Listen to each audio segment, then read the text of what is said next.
Bismillahirrahmanirrahim. Ikhwas sekalian, saudara-saudariku, salat tahajud seperti kami sampaikan di pertemuan lalu adalah salat yang sangat penting. Ingat, kalau di pertemuan lalu kami sampaikan 4 keutamaan tahajud, hari ini saya tambahkan 2 dan 3 yang lain langsung dari Al-Quran.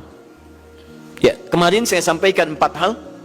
1, masih ingat Quran surah ke-17 ayat 79 sampai dengan 81 itu, orang yang rajin tahajud akan mendapatkan 4 keutamaan yang tidak didapatkan oleh orang-orang yang tidak tahajud sekalipun sholat fardunya begitu khusyuk.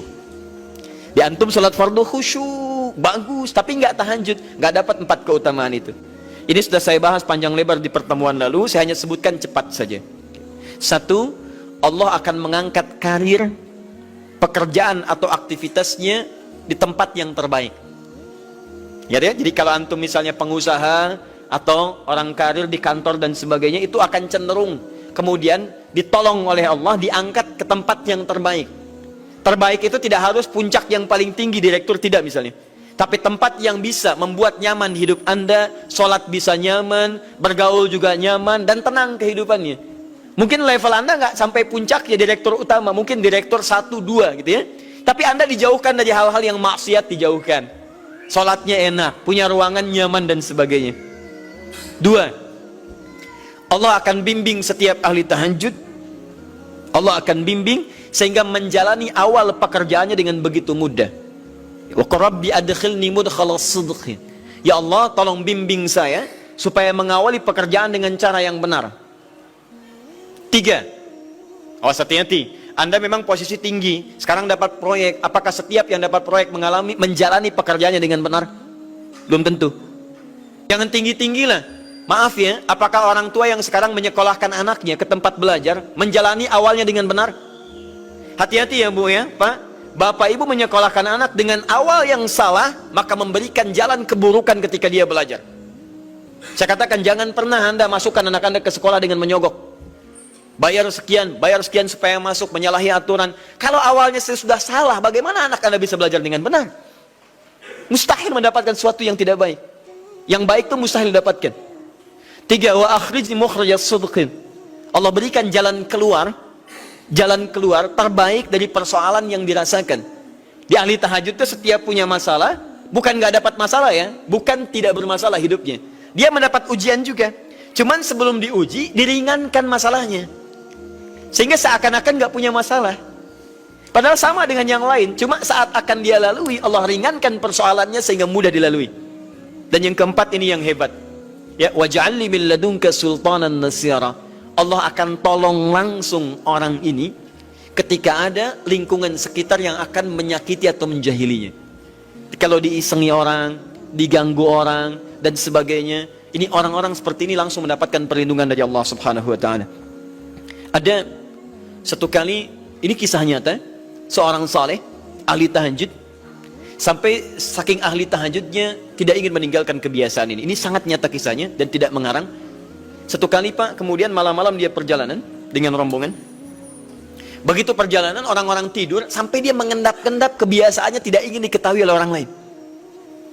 Satu malam kemudian dia bangun setelah orang lain tidur, masuk dia sedikit ke area sedikit ada dalam hutan.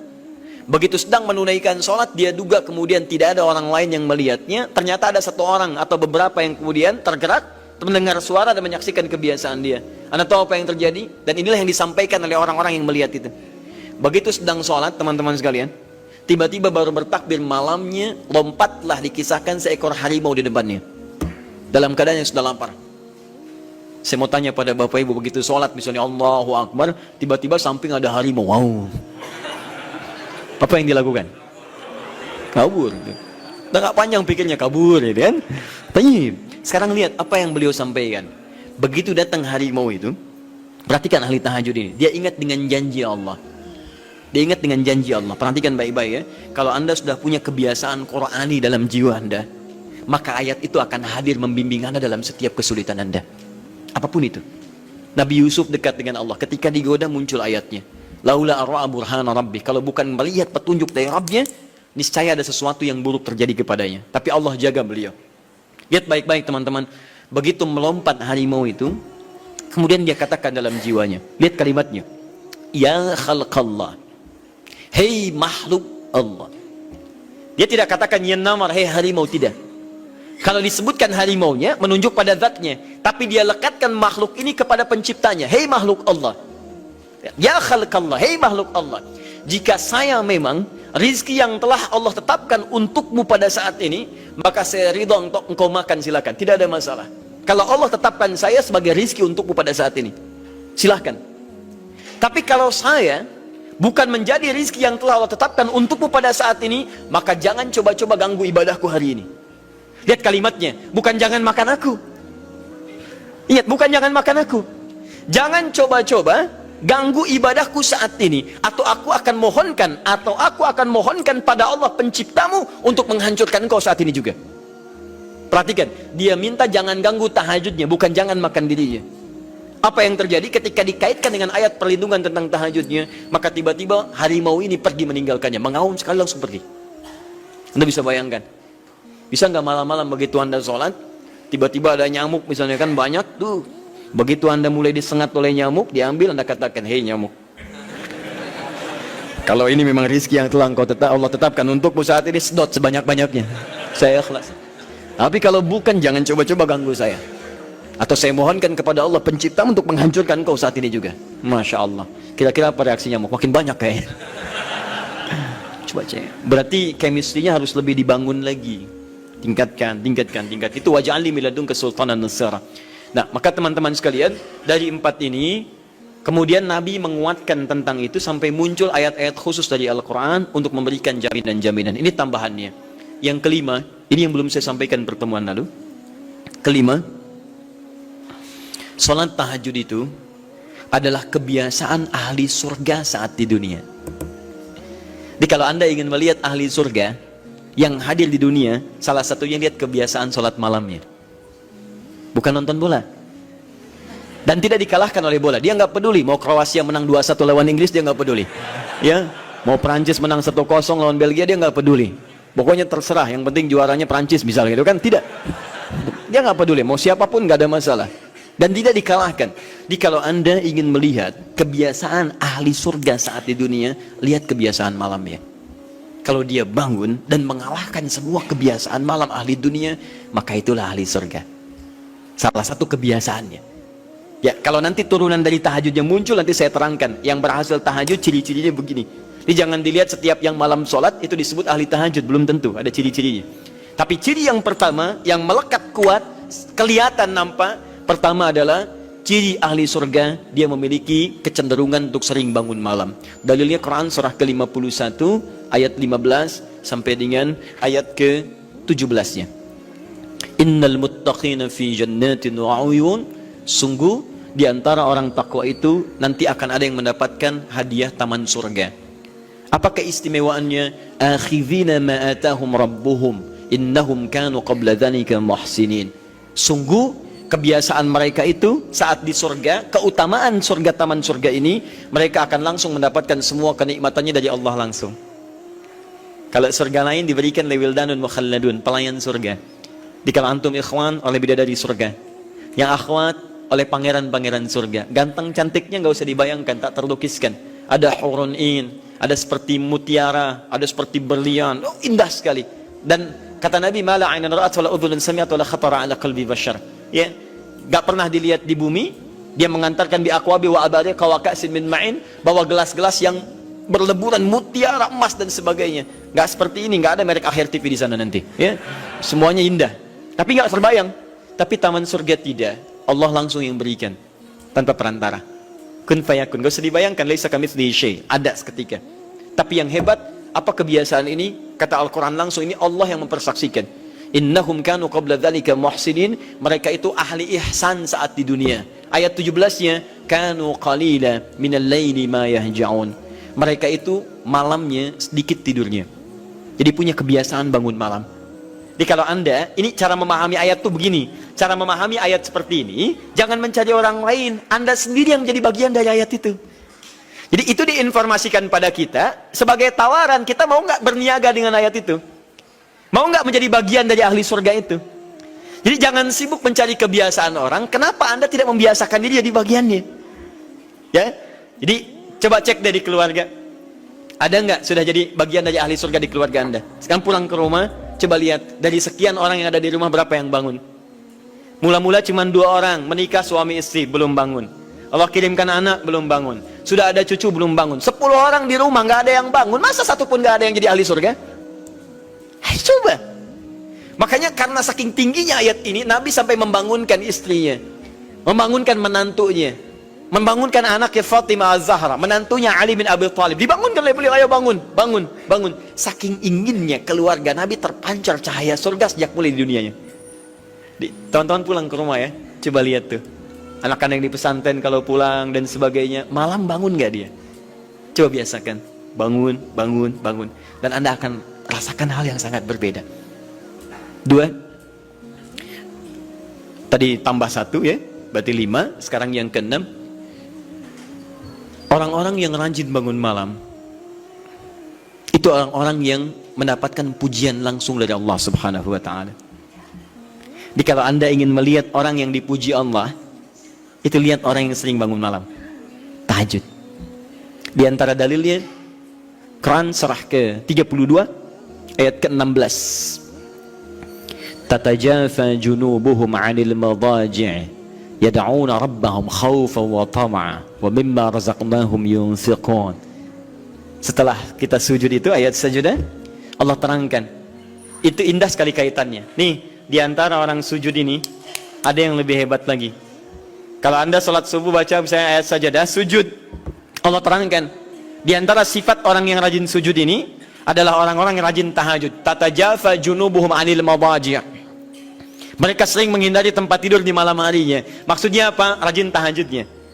Ada orang-orang yang dipuji oleh Allah Subhanahu wa ta'ala karena kebiasaan malamnya dia menghindarkan diri dari tempat tidur. Maksudnya bukan nggak tidur, rajin bangun malamnya. Rajin bangun malam. Bapak Ibu kurang apa lagi ya? Kalau ada orang dipuji misalnya saat di dunia, presiden memuji seseorang, artinya presiden menyukai dia. Artinya presiden menjamin kemudahan baginya. Kalau ada orang yang dipuji Allah, artinya Allah mencintai dia dan menjamin kemudahan dalam kehidupannya. Maka dekati orang-orang seperti ini. Saya sarankan kalau antum punya teman, ikhwan sekalian, sedang mabit misalnya atau tugas dinas keluar. Tiba-tiba tengah malam di hotel dia bangun sholat, itu teman terbaik Anda. Saya katakan pada Anda, tandai orang ini dan dekati dia saat di kantor. Bangun ukhuwah dengannya, persahabatan dengannya.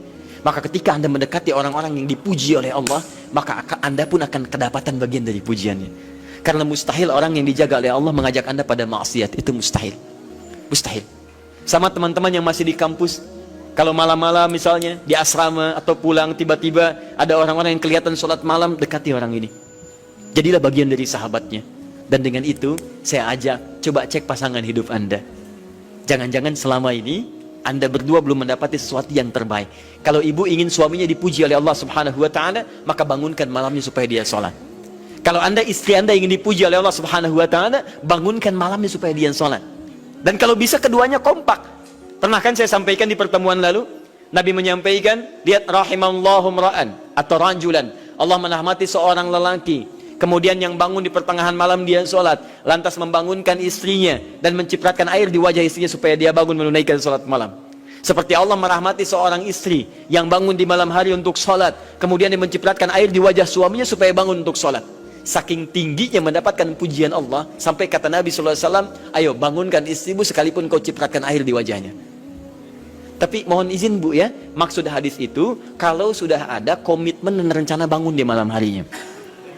Ingat ya, bukan ibu ngaji sekarang suami nggak hadir, terus dengar itu terus nggak punya rencana. Aduh, saya pengen suami dipuji Allah, masya Allah, malam-malam segayung Pak.